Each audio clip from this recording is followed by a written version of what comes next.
Hello, everyone. Sarah Knapp here. I'm the founder of Mappy Hour, and I'm really excited to be doing this webinar. This is our first talk of the year online. We have a bunch of awesome talks coming up. Just to get started, tonight we are doing something called Go and Tell. It's a new series. The goal is to have all of us be able to share our awesome adventures with each other, provide a little bit more insight, share itineraries. So, if you've been on a really cool trip and you would like to share it with the community, I would love to hear from you. It's Sarah at outdoorfest.com. So, shoot me a note and we'll get you up here and you can share with everyone else. With that, welcome. If you are new to Mappy Hour, we are a community of urban dwelling outdoor enthusiasts, all about people getting outside from cities. We do have chapters in New York, Chicago, Bentonville, Denver, Seattle, and DC. So if you're in one of those places, definitely come join us. If you're not, it's totally fine. Join us online. We love it here too. And tonight's talk would not be possible without Sierra Nevada Brewing Company. So just wanted to give a shout out to them because they support us in doing all the fun things and we really appreciate it. So that's kind of it with my announcements. This first Go and Tell is actually a trip that I went on in December.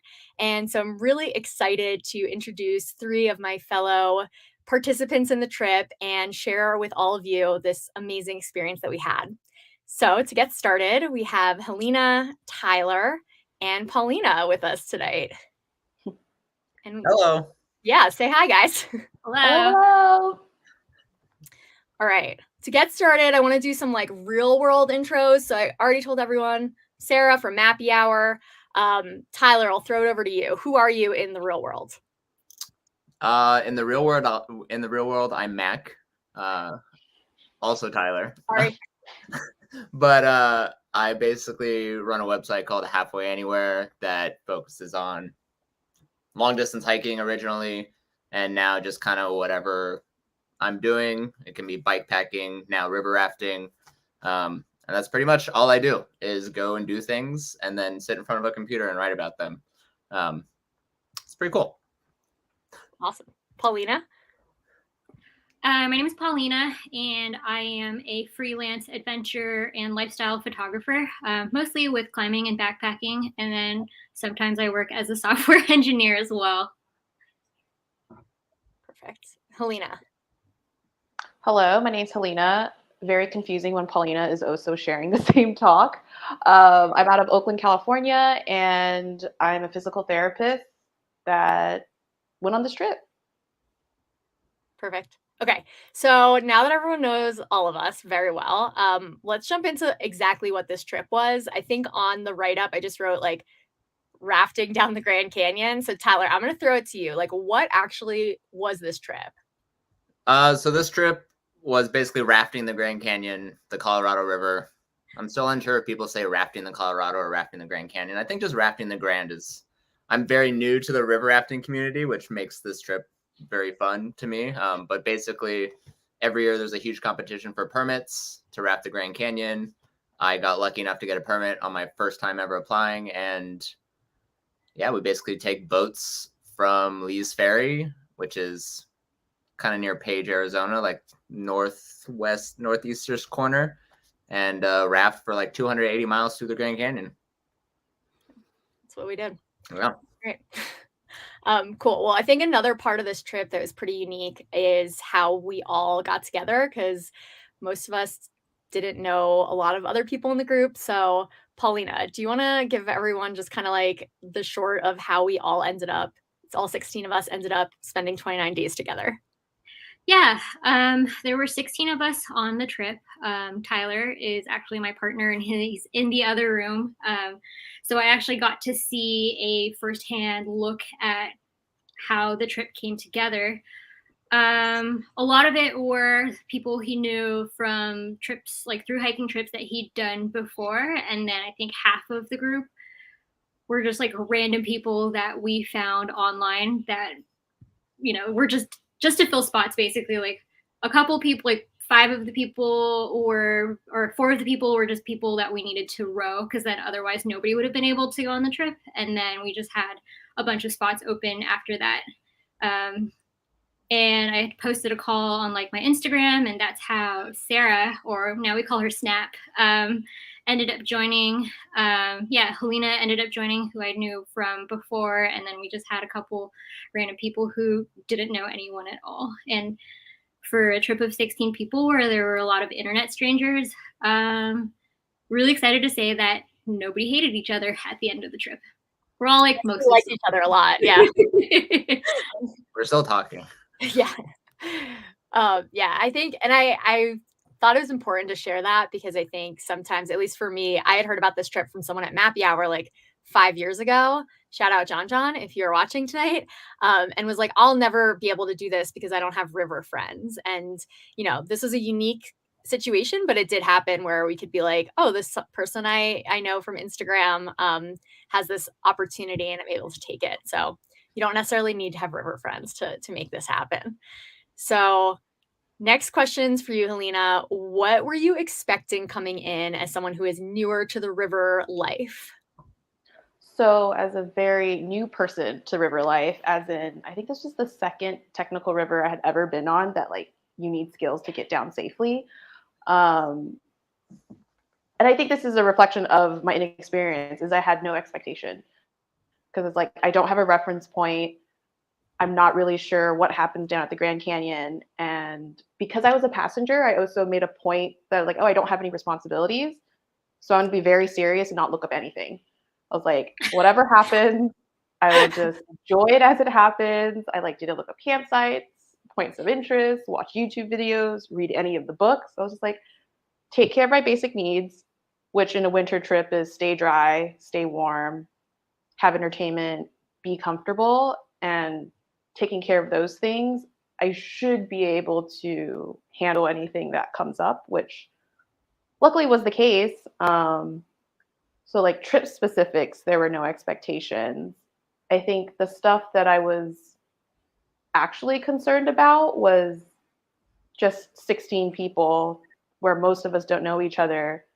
Let's spend a whole month together. When even if I want to spend a month with people like I love, I usually want to bail before a month. So yeah, it was just kind of what will that be like as opposed to like the trip specifics. That seemed like the easier part of everything. Definitely. Group management. Mm-hmm. It's tough. Yeah. So actually, like on the flip side, Tyler, can you share a little bit about how you prepared in terms of books or YouTube coming into the trip?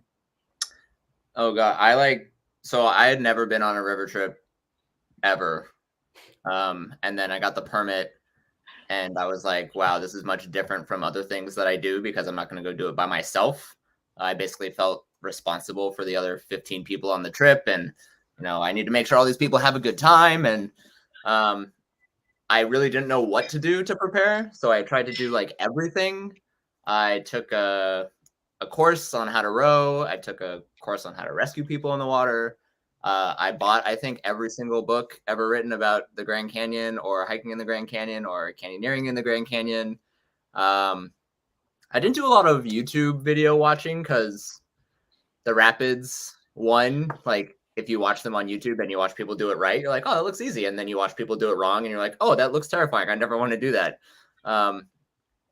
But I mean, just as far as like logistics go, figuring out like what gear do we need? It's winter. How cold is it going to be? Like, what do I need to tell these people to bring who have never been on a river before? And they're like, hey, what do I bring? I'm like, I don't know. Like, I better figure that out to tell everybody. So just like, I don't know, everything. And now that I've been on a trip, I wish I could go back and like give myself a whole bunch of advice, like what's important, what's not important.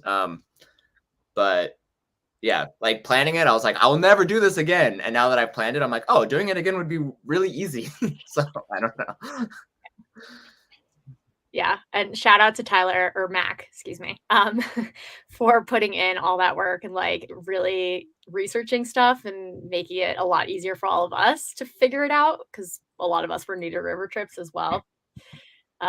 So yeah, we'll get into gear. I definitely have some gear regrets, so we can talk about that for people who are thinking about packing for something like this in the future.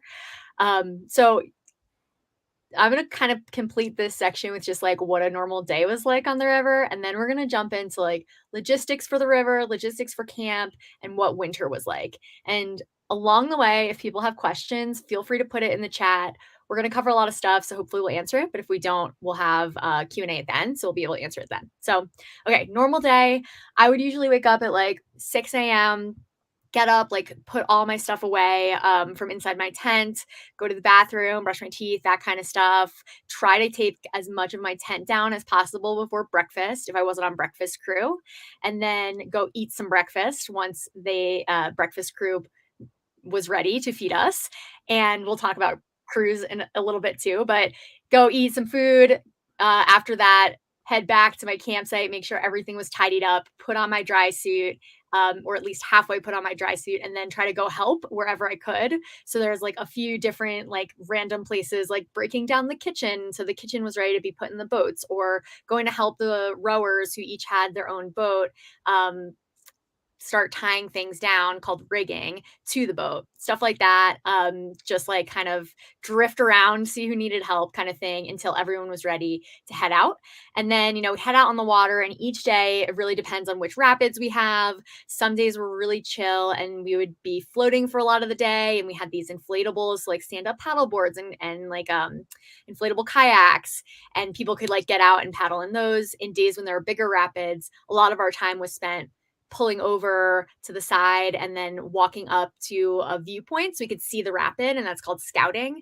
And so we go scout the rapid. The rowers would really take time to look at the rapid, figure out the line that they were going to take, get back in, and then we would each boat, there were 5 boats, would do the rapid at one at a time. So it would take us a little while to get through, even though the rapids are like pretty short, like 30 seconds, I don't know, like a minute of time. And so a lot of our day was spent either hanging out, floating, dancing on boats, playing around on stand-up paddle boards, or going through like pretty intense rapids. And then at night we get to camp, basically take everything off the boat, reset everything up, set up the kitchen, set up our tents. We had a wood burning stove that we would set up, chairs in a circle around the stove. And then at night, either if you're on cook crew, you're making dinner, or you eat dinner, hang out, play games. There's a lot of cribbage, cards, stuff like that. And sometimes, there was someone on our trip, Stelv, who would play guitar. So we'd have some live music sometimes. And there was even night bocce. So that was like a day in the life. What did I forget, you guys? Lunch. Yeah, there's appetizers. Important. Appetizers. Okay, I really there's a lot of eating, surprisingly. There's a lot of eating on a backcountry river trip. There was a lot. And that was like, at least for me, the most surprising thing about this trip was just how much food we were able to bring and how much fresh food we were eating on day like 28. I think we had an avocado that day, That's a benefit of the winter trip, I think, too. It's a lot easier to keep that food fresh. True. Yeah, if it was like 100 degrees every day, I probably wouldn't have been doing that. Yeah. Cool. So I don't know. What do you guys think? Hikes. Good point. Yeah, Helena, you want to talk about at campground? Yeah. So assuming that you're not part of like the people doing like cooking, there's usually like a couple of hours between dinner where there's like games, but usually these campsites are down a wash from a canyon, so you can go up them and just like see what's back there. And they're all pretty neat and different in their own way, and they usually go back as far as you want them to. So there's like nice little day hike built into where you're camping. Like I would say maybe at least a third of the time we camped, there was like little side hikes we could do if you wanted to. Yeah, and there's a ton of stuff even during the day, like that we'd stop and pull over and see. And like I was actually talking to a friend of mine who got a permit for August, and she was like, what do I need to see? And one of the things I kept hearing before the Grand Canyon, because I would look and be like, oh, what do we need to stop and see? Do we need to see like this cave or like this waterfall or this hike or whatever? And like I kept seeing like you can't see it all in one trip, and it's so true. It's like we saw so little of what there is to see. I had these grand expectations. Oh, we're gonna see this and this and this and do all these hikes, and It's just, there's way too much. Like, there's so much to see down there, which is why people do it like again and again and again. Yep. And I think also, like, I feel like I heard before we went that, like, the side hikes are some of the coolest part. Like, the rapids are cool, but, like, being able to explore the, like, canyon, the narrows and the canyons and all of that ends up being this really, like, special experience because a lot of it you can't access unless you're coming from, the river. Or you could do a gnarly, heinous hike. True. Which we know some people who've done that. Shout out. All right, so let's hop into river logistics. Okay, so every day, like we were talking about, we're on the river.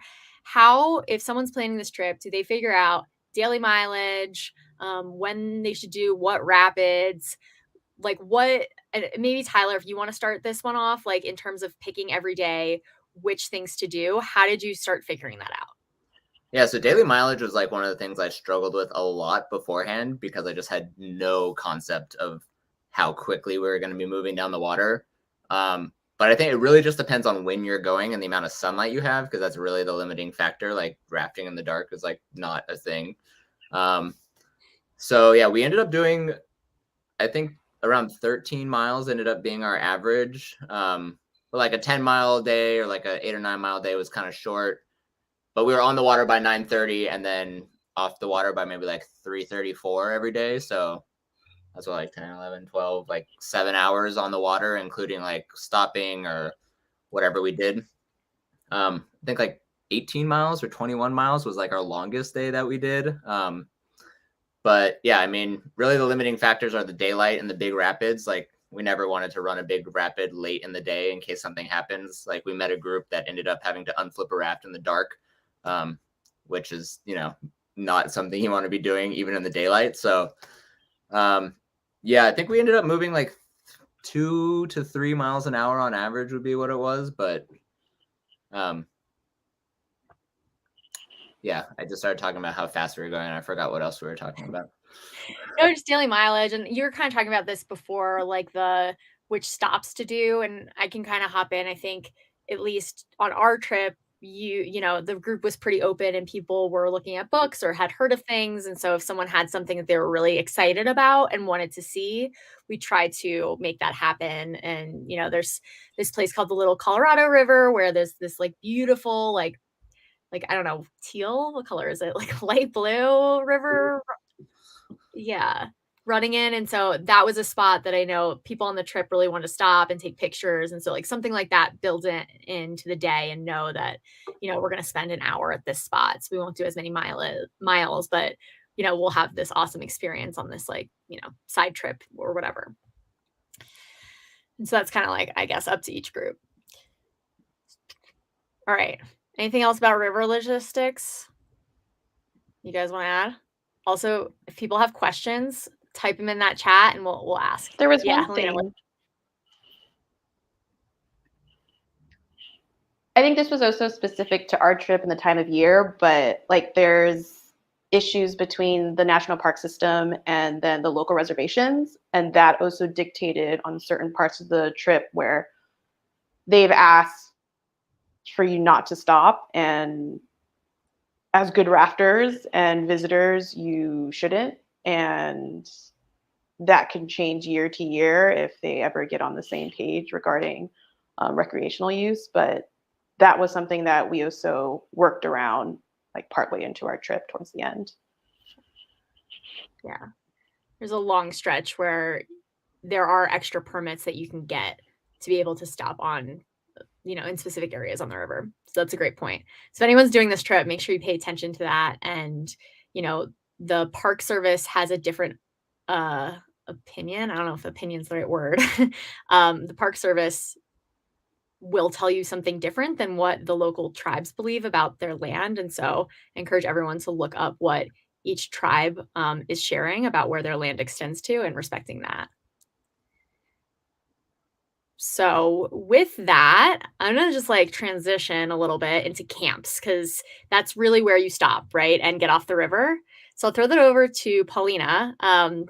Did you have favorite camps? Did you have least favorite camps? I know you camp a lot. Like, what were the river camps like compared to just like backpacking camps that you've been to before? Oh my gosh, camp was my favorite time of day, mostly because it meant that I could be warm and dry. Um, I think all of the camps were super cool, and maybe my least favorite ones are more because I am lazy and not necessarily having to do with location. Um, like the first night we were camping, I was really late to grab a campsite. And so we were basically as far away from the boats as possible. Like probably like no more than like zero point 0.1 or zero point 0.2 miles, but it just felt like so far, especially like on our first day, like not really knowing what we were doing and just having to carry all of our things over there and back to the boats the next day was not fun. Got really sweaty with that. Um, and I Upset Hotel was another camp that we stayed at. It was super pretty once everything was set up, but like getting everything to like the area where we were camping was terrible because we were just like shoving like by like we had a line of people just passing bags to one another up this super steep and sandy hill, and like stuff is heavy, like a lot of stuff is really heavy, and trying to like carry everything up was not my idea of fun. Camp compared to like camping, like car camping or backpacking, is pretty different just because all the campsites are super impacted. So you kind of have to camp in areas that already, like that people have been using over and over again. And another big thing is you have to either pee in a bucket or pee in the river. So that way it doesn't stink, and everyone can have a pleasant experience. Same with pooping. You can't dig a cat hole just because that's a lot of impact and it's not going to decompose because it's the desert, and we're pooping in basically metal boxes with a toilet lid on them. Yeah. Should we dive into groovers? I feel like when I was telling people about this trip, that's what everyone is most interested in, the pooping situation. So I feel like we should give some time to it. I can start, but anyone else want to talk about the groover system? Okay, I'll take it. All right. So how we pooped in the Grand Canyon. Like Paulina said, there are these boxes, and the reason they're called groovers is because the top of it, like when you sit on the box, it would leave grooves in your butt. We are lucky to have had this like slide-on toilet seat. So basically, when you get to camp, there was a crew that would be in charge of the groover, pick up the poop box, pick up this extra box full of supplies, and grab a pee bucket and go put it somewhere pretty hopefully private. And I would say some camps had a lot more space for privacy than others. There's definitely like a camp like Upset Hotel that Paulina mentioned where the groover spot was like 10 feet maybe from the living room. Like you couldn't see it, but you could talk to someone while they were there. And so, you just kind of have to, that was the option of that one. So that's what we used. And yeah, so you set up this like bucket, everyone uses the same one, and we keep going in the bucket until it's full, close it up, throw it in a boat, and that one is closed for the rest of the trip, and we open a new box up. So basically throughout the trip, we're rotating and adding in groovers each one. Does anyone remember how many we went through as 16-person group? I think 10. Yeah, I was gonna say 11. 10 or 11. I know we had one completely empty one at the end because we got refunded for the cleaning charge because they charge you to clean each one. So I was like, oh, that was nice. But yeah, 10 or 11, I think. All right, Andrew's over here in the comments saying 8 or 9. So we weren't as prolific poopers as we think. Between 8 and 11. And we had a lot of people on a long trip too. So like 29 days is a pretty long trip as far as Grand Canyon trips go, and 16 people. So if you have a smaller group, you obviously won't need as many. So yeah, that's the groover situation. I would say personally, I found it very tough at the beginning of the trip, and I was really uncomfortable with it.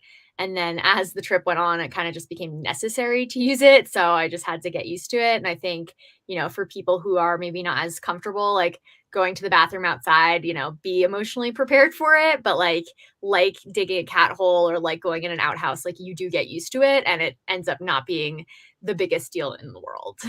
I think you have to show us your groover, your preparing to groover stance. I know. Yeah. Okay, fine. So I would okay, so I would squat in order to prepare to groove. So I just get like my mind like ready to go groove, because I just like I was saying, I was like very uncomfortable at the beginning. And so I was like, okay, this is like my groover routine. I was trying to set up routines, like go in the morning, drink a lot of water, all that stuff. So if you are a shy pooper when you go outside and you ever want to talk about it, feel free to email me. Happy to be your support system, because I get it. Oh, also on the groover note, there's no pooping in the groover during the day. So we actually, I don't know if it's rare or what, but like we didn't have anybody ever have to go during the day. I mean, maybe it's because the days were so short. Maybe on like a summer trip, if you're on the river like until, I don't know how long it stays light, all day, all night, like it'd be a different situation. But basically you have to have a wag bag or something else, or a daytime groover or something to use during the day, because you have to pack out all of your poop. So it's not like if you want to go during the day, you just pull over and dig a cat hole. Like you still have to pack it out. So what's a wag bag, Tyler? A Mac? A wag bag is essentially a bag that you poop in, and then it has magic crystal powder, something in it that makes your poop okay to go into a landfill. And you basically just close up the bag and put it in the trash and carry it with you. You have to use it a lot of times if you're hiking in like slot canyons, or like if you go up Mount Whitney from Whitney Portal, you'll have to use a wag bag. It's basically a way to pack your poop out of the backcountry with you. And you can buy that at like an outdoor gear store. Yeah, you can buy them at outdoor gear stores, Amazon, whatever. All right. One more question from the audience about grooving. What about TP? Use it. You can use the TP goes in the groover. So you can use as much TP as you want. Running out of TP was never an issue for us. Yeah, basically you can put anything into the groover that you would put into like a privy at like a trailhead or something, like, you know, no trash, no baby wipes. Yeah, just basically only toilet paper and stuff that comes out of you is the only stuff allowed. But not pee. Yeah. Oh, well, technically pee is allowed in the groover. It's frowned upon because it fills up the groover and it makes it stink more. So you shouldn't pee in the groover, but technically it's allowed in the groover. That's a good point. Yeah. But it was seriously frowned upon. Yes. Well, we would have run out of space. You know, that's why you don't pee in the groover, in addition to it stinking, is because pee is very pointless. So yeah, something I told everybody to do before coming on the trip was at home practice peeing without pooping, because I know, you know, it happens simultaneously for a lot of us, but like it was always best to pee first and then go sit on the groover. We actually did a really good job, I think, overall. You know, I looked in the groover every day. There was never just like sloshing around in there. That's like, sorry. Another note on groover, like when we were talking about privacy, I would say it's like 80 to 90% private. Like probably from camp, no one can see you, but on the river, everyone can see you. Because some of the groover locations were just like right next to the river. So one, it's super scenic, and two, it makes it easy to empty the pee bucket. But anyone coming down the river, you're just gonna be waving to them as they go by if you're on the groover, or if you're peeing. Yeah, but they can't really see you. They're kind of far away. They just kind of see your general.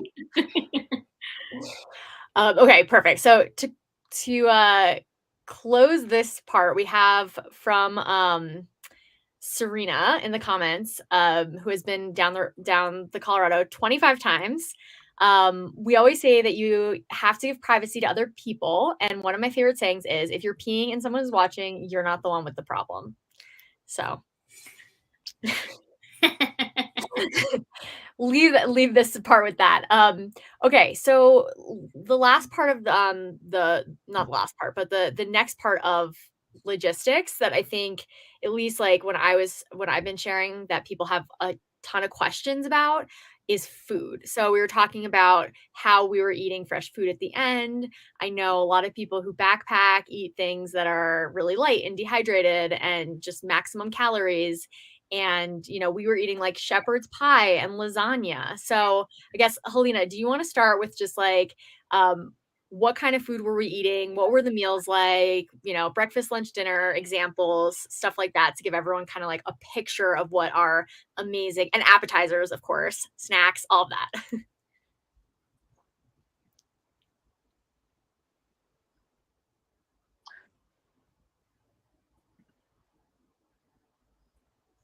That's I'm not hearing you. reasonable. No. Nope. Okay, so we're gonna pause. I'm gonna throw that over to Paulina.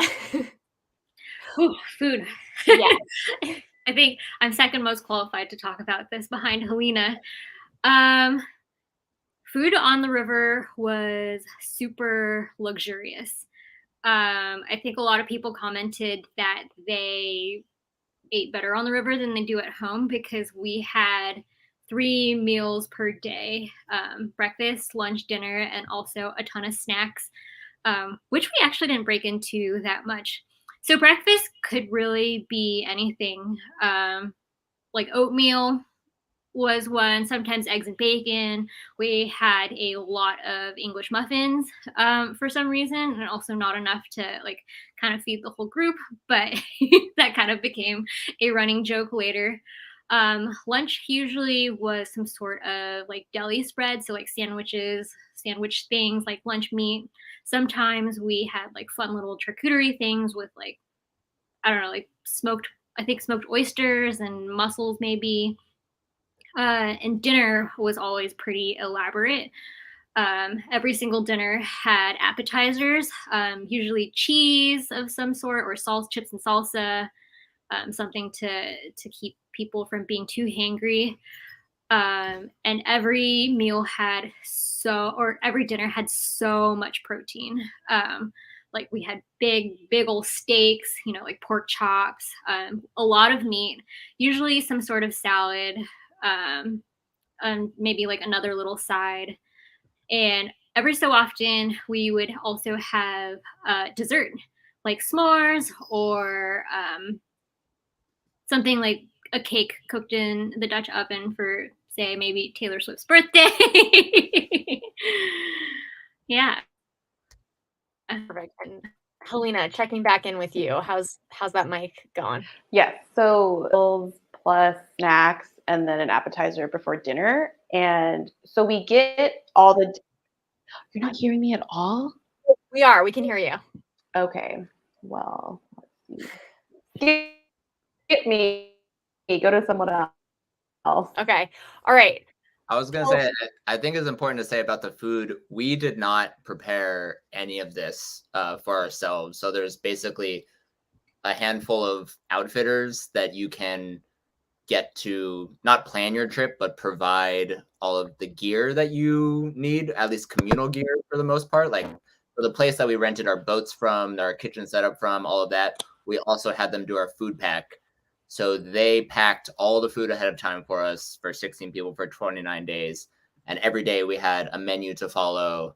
And it was like, get this out of this, get this from this. And then we did all of that. Because as a first, like some people do their own food and that's cool.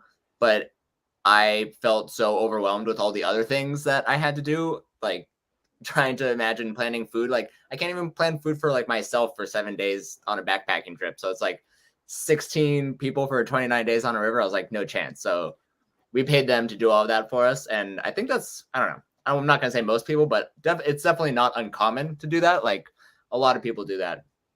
Yeah. And we heard one guy on our trip actually told us a story, I think, about like one of his friends who tried to plan all of his own food one time. And they ended up like with all of these rotten chickens at one point. Just like, I don't know, just it worked out great having the outfitter do it all for us, I would say. Yeah, there were like a couple things like where they didn't have enough English muffins one day or something like that. But like 95% of the time, there was the correct amount of food. What's that? Or salt.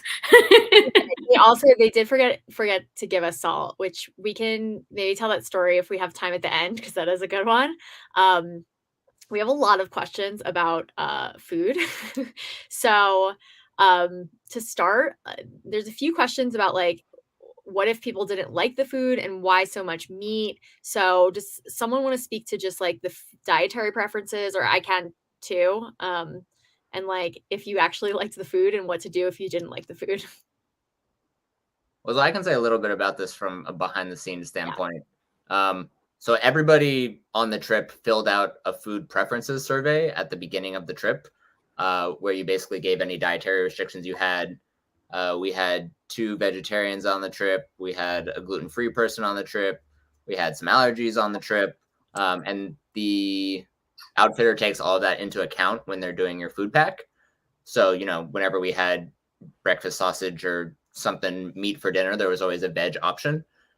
And then also me personally, I wish I could go back and do this again now that I know, but I had the ability ahead of time to look at the menu and say, I don't want this that day. I want this instead. I don't want this. I want this. But I basically looked at the menu and I was Is it working now? yes. Yes. Still no? Doesn't seem like Yes. it. Oh, it is. Mm-hmm. Oh, thank God. But yeah, I had the ability to look at the menu and change anything I wanted to ahead of time. But I But missed the food question. Dang it. I think there's a lag, I Helena. think Helena's in the past. Yeah, we're gonna mute you for a second. Sorry, you got muted. Tyler, continue. Oh, but I mean, that's all I was gonna say was like, for example, just I'll say this because a lot of people are like, if I can tell you one thing, do deli spread for lunch every day. Don't ever have anything other than sandwiches for lunch, because it was just so easy to have everybody make their sandwiches in the morning and then not have to set up everything for lunch. But yeah, if you hate oatmeal as the trip leader, that's one of the benefits. You can say, hey, I don't want oatmeal ever for breakfast. Give me just sausage and English muffins instead. So, yeah. There is a little bit of choice. I would say, and this might be specific to our outfitter, but not being a vegetarian to me doesn't in my normal life mean that I eat meat at every meal. And they definitely took you're not a vegetarian to mean you will eat meat all the time. So our trip was extremely meat heavy. There was meat at almost every meal. And that was kind of what the main food was if you didn't mark down that you were specifically a vegetarian. So I would say that's something to take into consideration if you're using an outfitter, of just what does it mean to not be a vegetarian, and how much meat do we actually want as a trip? Because that was something that I thought it was just a lot. It was a lot of meat. Yeah. Okay, so next food question is, were the boats exploding at the beginning? How do we fit all this food on our boats? Paulina? I was like, that's a good rigging question. I can take it if you guys. I mean, I can take it. Our boats are really big. 18-foot boats are huge, and there's a frame that goes on top of them, and a lot of things get tucked in and around there. So everyone has a cooler or some sort of big box. And we have lots of ammo cans, just metal boxes that stack nicely on top of each other, and they're kind of all labeled with the specific day. And that really helped with keeping things organized and not having to dig around too much. Yeah, ammo cans labeled by day. Coolers are also labeled with where everything is, produce in one cooler, or all the meats from day 8 and beyond are in another cooler, which also helped with making sure stuff just wasn't exploded everywhere. And we also had boat maps that said where everything was in case people forgot or didn't remember. Yeah. And that was one thing that was really cool, is these ammo cans, basically the outfitter, and I know someone asked, the outfitter that we used was called Seba, and I think we all liked them more or less. Solid. Yeah, solid. So they basically gave us, it would say on this can, day 1, and inside the can would be all the dry food basically for that day. And we take it all out and then use that as the garbage. So those cans actually ended pretty full, in the same way that they started full. So kind of the same amount, more or less, even though we were eating, we're still generating a lot of trash. Yeah, all of our food for the whole trip was basically inside of the frames of the boats and the coolers. So I think if you have a shorter trip or you have more boats, a lot of times you can put like extra stuff in there, like extra drinks or gear. So basically all of our gear was in the back of the boats, as opposed to being in the hatches because we had just so much food. But luckily, we didn't bring a lot of gear because we're not river people for the most part. So we weren't accustomed to the just bring everything and then bring 2 of everything and maybe 3 of everything kind of lifestyle on the river. So Brandon. it worked out pretty well. The fact that we didn't have the outfitter actually called me ahead of time and said, "Hey, do you want to add a 6th boat because you're not going to have a lot of room on your boats?" And I was like, "Well, we can't because we have nobody to row it, but don't worry, I don't think we're going to bring that much stuff." So it worked out. That's hilarious. I didn't realize they asked you that. Yeah. Okay, one more food question, then I think that's like the perfect transition to gear because that is also something I know everyone is like wondering, like, what do you even bring for 29 days? So, last food question from Jennifer is, did we have lots of leftover food at the end of the trip? Helena, let's test that volume. That mic. Sure. So there was another thing on the survey that Tyler didn't mention is that they asked like, what type of eater are you? And I think a lot of people said that they were like big eaters. So for a lot of our meals, there was like, who will eat another steak, another pork chop? And there'd be like 6 of them left over or something ridiculous. And you're just force feeding people. But I would say like we were really good at eating those things for lunch. And so although there was lots of food, we did pretty well getting through it. And then the stuff that was left over was like non-perishable stuff because then we made an effort to leave those things if we wanted to eat extra and not have stuff that would actually go to waste and go to the garbage. So we took some of the extra stuff home that were like granola crackers or granola and crackers, a lot of extra peanut butter or something. And so we just split that amongst ourselves at the end. I think for 16 people over 29 days, we had very little food waste overall. Agreed. Totally. Yeah, everyone was a really good eater. All right, so now we're gonna do a little transition to gear. This is a big one. I know like we can offer what we brought. This is like I feel like could be its own talk, just like what gear to bring. But I thought it'd be interesting to talk about river gear, winter specific gear, and then kind of like river luxury items. Like what are the things that you wouldn't have thought to bring that we either did or didn't bring.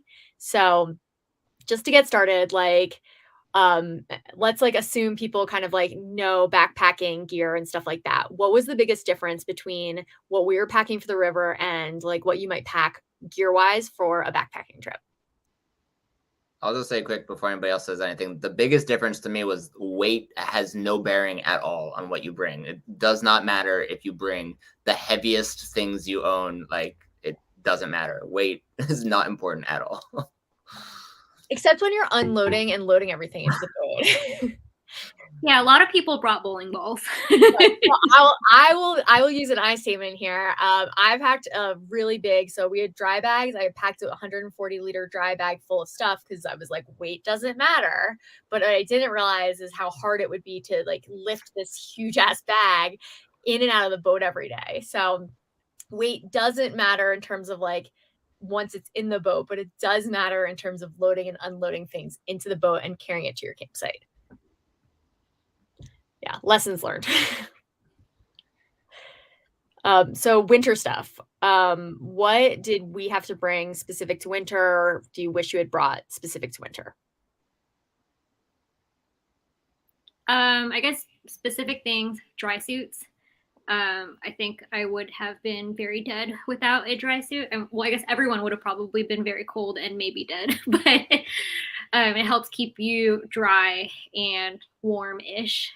Another thing were the waterproof like rain boots were super crucial for one is just like camp shoes because they just are easy to slide on and off, and two, if you ever needed to like get into the water to either go pee or like grab something off a boat, and made it really easy to not have to take your shoes off because you can kind of just wade in. Yeah, I had a pair of like bogs, like ice boots, like waterproof, and they were maybe my favorite piece of gear from the whole trip. They kept my feet and like bottom half of my legs so warm, completely waterproof. Like, you know, every time you cook dinner, you're gonna have to go onto the boats to get, you know, produce, to get meat, to get whatever. Like, oh, I forgot my this on the boat. Oh, this is on the boat. Like, oh, I gotta pee. Just like, they were awesome. There was one guy on our trip who didn't want to bring boots, and I convinced him at the put-in that he wanted to buy them. And Paulina actually bought him boots in Flagstaff and drove him boots at the put-in, and he was very happy he had boots. Very happy. Bring boots. I don't know if it's summer, but definitely winter. Bring warm boots. Get a nice pair of warm waterproof boots. It's 100% worth it. I agree. Best gear piece that I brought. Yeah. I think my favorite piece of gear is I brought like my big winter coat, which I would never bring backpacking. And because I'm in California, I would also never bring it camping. There's almost never a reason for it, but it like goes down to just above my knees, and it was really nice. And so since it wasn't really a problem with, you know, weight, take a really nice coat that's not just your puffy. Have something else, and it also serves as a blanket, which is nice. All right. So on that note, gear you wish you hadn't brought. Crocs. Crocs. Useless camp shoes in the winter. I think I'd have to go with also the camp shoes that I anticipated using. They also got really sandy and then wet, and I was just like, I'm not going to use these. And most gloves don't work great for rafting. Mm-hmm. Surprise. Yeah. And one other thing was for shoes and dry suits, you'll want to size up like 1 or 2 sizes, because otherwise you can't get your like water shoes on whatever they might be, no matter how stretchy they are. And if you can get them on, your feet will freeze because there's no circulation. I learned this the very hard way in the first like couple days. Yeah, hands and feet, definitely the toughest things to keep warm. So I will share the thing that I regret bringing the most was my chair, my camp chair. So basically I'm blaming Tyler or Mac because he was like, you want to be really comfortable. You're going to spend all your time in this chair. Like, I'm getting this fancy chair. Paulina's getting a fancy chair. And so I went to REI and I got a fancy chair. And the chair was very wide. So, like, I could sit cross-legged in it, which is my favorite way to sit. And the issue was that we all wanted to be close to the wood burning stove because it was so cold at night. And so, you know, my chair was taking up extra space more or less and making it harder for people to get closer to the stove. So, yeah, I would say like a chair that is more, fits in better with the group and is, you know, in the winter specifically allows us to have like a tighter group circle was the thing that I wish I had done differently in terms of gear. Also, just real quick on the wood burning stove note, I feel like our outfitter really did us a huge favor, because when I was talking to them in March, I was like, I have no idea what I'm doing. This is my first river trip ever. We're going to go in the Grand Canyon in December. And the guy was like, cool, I'm going to hook you up. We're going to give you guys the wood burning stove for free, blah, blah, blah. And I was like, all right, cool. What do we need a wood burning stove for? Like, I 100% would not have brought the wood burning stove. I would have been like, what's this on the wood burning stove? No, we don't need that. We'll save the however many dollars. And it's like 100% required on a winter trip almost. Like, I can't imagine the trip without this wood burning stove. So if you go on a winter trip, bring a wood burning stove 100%. It was, I think, as far as the group goes, with the exception of our giant dome tent that saved us a couple of times, the wood burning stove was definitely the best communal piece of gear that we had on the trip. It would have been so cold, and we probably would have run out of propane for hot water every night. Or we wouldn't have hung out with each other as much because we would have just gone into our tents. Yeah, 100%. We would have had no sawing activities, no wood cutting, bonding experience. Yeah. Helena, did you have a least favorite gear piece? As all the gloves I brought, I didn't wear any of them because they would just be wet and frozen. And I was like, I guess it's better to have dry hands that are just really cold. So, but you guys brought some really nice gloves, but they were like ice fishing gloves, but they were like a hit of the trip for a lot of people. I brought something called a Glacier Glove, which I liked. That's what I had as well. Yeah. That Max gave me at the beginning of the trip because I didn't have them. So he saved me.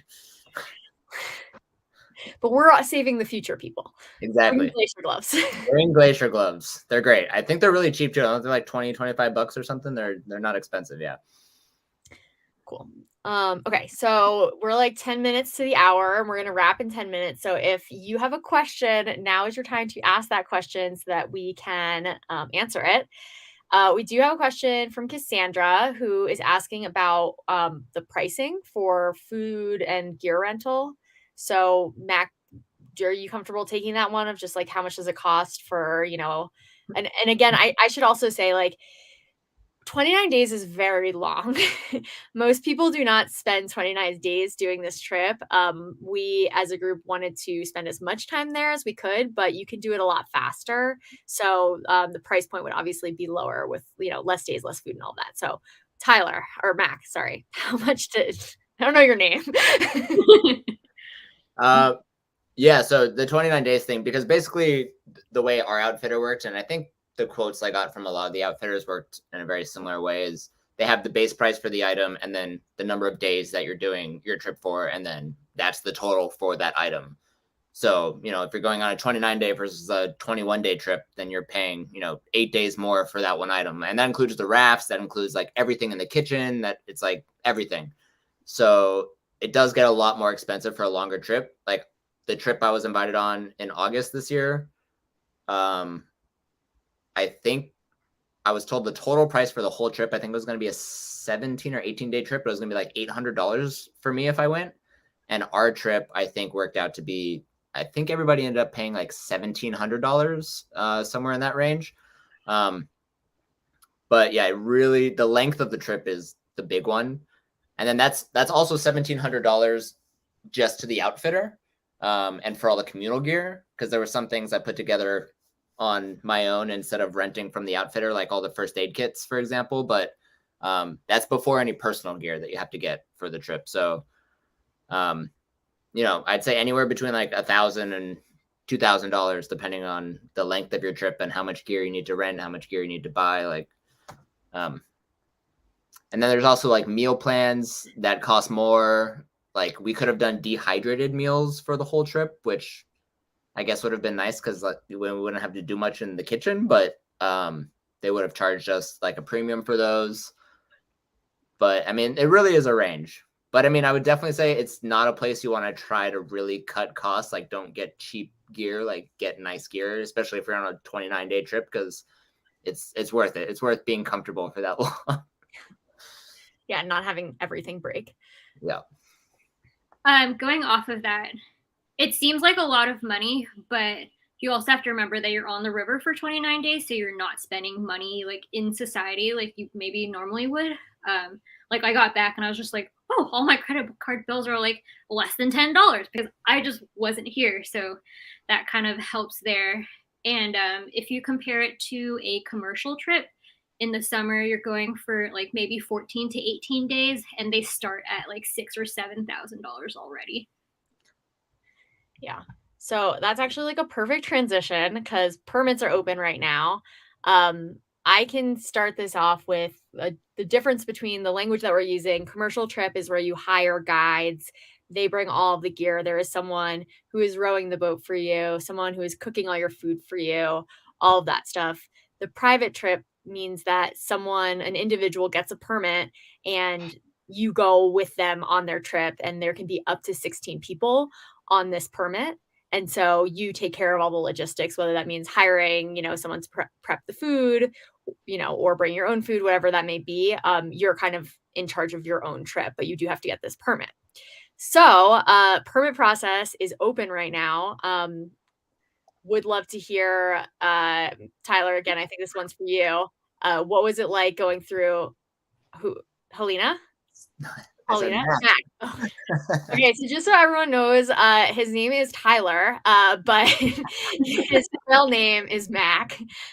So That is why I don't know his name. What was it like going through the permit process? Yeah, the permitting process, it's open right now. I believe it closes on the 14th of February. And these are permits for 2023. So, I mean, just real quick, try to go through the whole thing. If you've never applied or if you've never been on a Grand Canyon trip before, you have 5, there's a lottery. So you get 5 points in the lottery. If you've been on a trip, you get 1 point plus the number of years it's been since your last trip up to 5. So the 4 of us, we technically did a trip in 2021 because that's when our launch date was. So we all have 2 points in this lottery if we enter because we're not doing a 2022 trip. But yeah, you apply for the permit. It's super competitive. Winter trips are less competitive, which is why I originally applied for a winter trip. Basically, my friends were like, apply for a winter trip. It'll be easier to get a permit. So I was like, okay. It's $25 to enter the lottery. The actual permit is, it's expensive, but not too expensive when you think about like what you're actually doing. It's like $110 per person and then $210 per person if they end up joining the trip after like 60 days out or something like that. But yeah, I mean, it's pretty straightforward. It's not that clunky of a website. It's like its own website. It's not on recreation.gov. It's like its own Grand Canyon Rafting National Park Service permit website. But yeah, go and apply for a permit. And then you'll have the whole rest of this year and then from January 2023 until your launch date to figure out what you're doing before you actually need to go, which is what I did. Yeah, and you have so much time to find people to come with. Exactly. Yeah, that was the worst part of the whole trip was finding people to come with. The most stressful part for me, like people dropping people. If people say they're 90, doesn't matter what percent people are, sure, they're coming on the trip. Literally a dozen people said to me, oh, 99% coming on the trip, and then just ghosted me. Like, I was like, what? 99, they didn't say 100. I mean, Yeah. I would say too, I know Kumi asked me, she's not a rower. Should she apply for a permit? I mean, I'll come on a trip and row, like it's like so I've been invited on 2 trips already in 2022. It's like, which my question the whole time I, was looking for people is like, where are all of these people who are applying for permits every year that like I can't find them to come on my trip? I mean, I'd say apply for a permit. Worst case scenario, you get a permit, and then the crux is actually when you get a permit, they're like, you have 24 hours to give us a $400 deposit, which was like kind of scary. When I got my permit, I called my friend. I was like, should I do it? And he's like, yes, do it. I was like, okay, I'm doing it. But you got time. Like, go if you want to row, go and take a rowing course. Go and find some people. Go on some commercial trips. Ask them to let you row. Like, I'm not saying it's like the most advised thing, but like I rode the whole thing having done one like 6-day rowing course on the Rogue River in Oregon beforehand. So it's like, it's possible. Like there's people who go and, definitely have people on your trip who know what they're doing. Don't just go with a whole bunch of people who have never touched a boat before, but apply for a permit. Worst case scenario, you get a permit and then you got to figure out what to do. Like, yeah, and I will also say there are a couple Facebook groups that we were utilizing. One's called Grand Canyon Private Boaters, and then the other one I think is like trip participants, Grand Canyon trip participants or something like that. And people are just posting in there. So if you have a permit, you can go in there because the permit is a pretty coveted thing to have and invite people to come on the trip with you. Okay, so Maggie has a question and then we'll wrap. So not everyone is rowing, ? Is everyone else just lounging? Helena and Paulina, what were you guys doing while Tyler was rowing? Dancing. A lot of words the of time. affirmation. Yeah. You're doing great. Yeah, cheering people on, drinking booch pops or drinking, or whatever drinks we brought. Hot chocolate was really nice. Some people were pushing people in the water. We also had a bunch of like inflatable stuff that we brought out on like non-big rapid days, and you could hop into that. I think I fell asleep on the boat once. Well, there was a day that Helena and I we were just holding solar panels.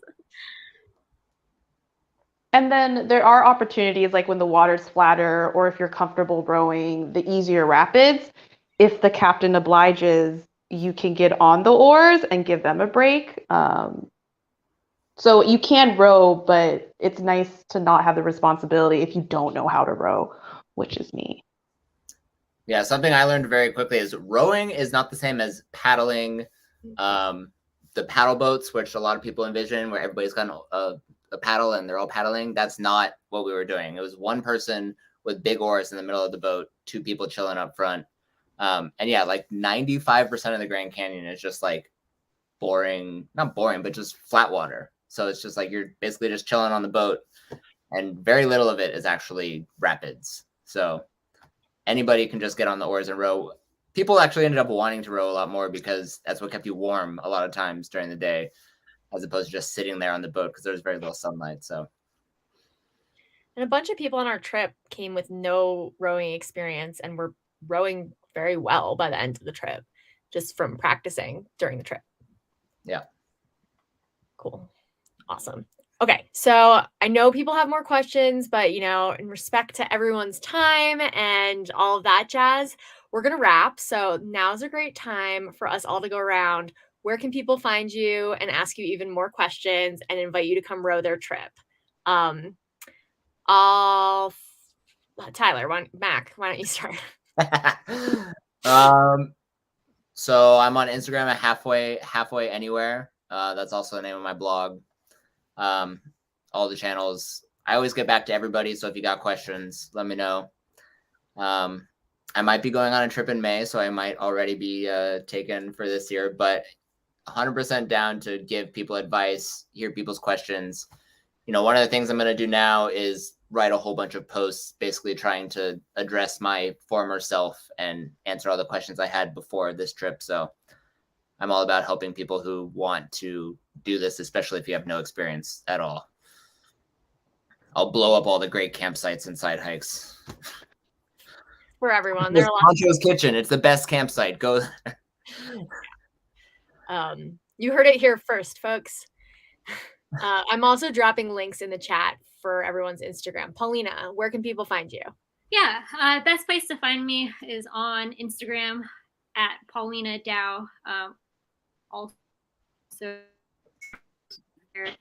and if you want a very, very in-depth look at what life is like on the river, Mac and I are doing a day-by-day recap on our Instagrams now that we're back. Awesome. Helena.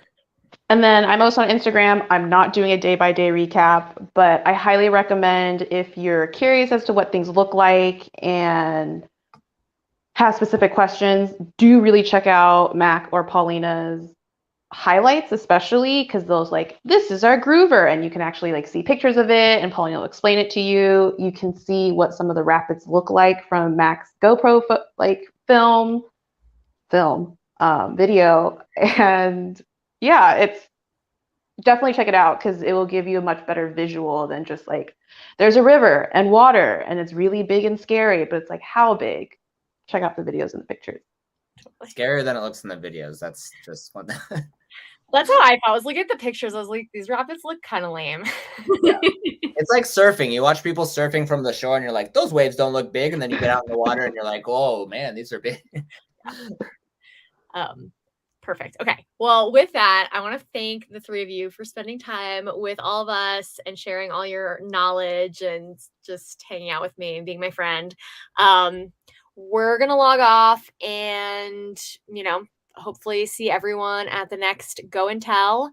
And that's it for tonight. So bye, everyone.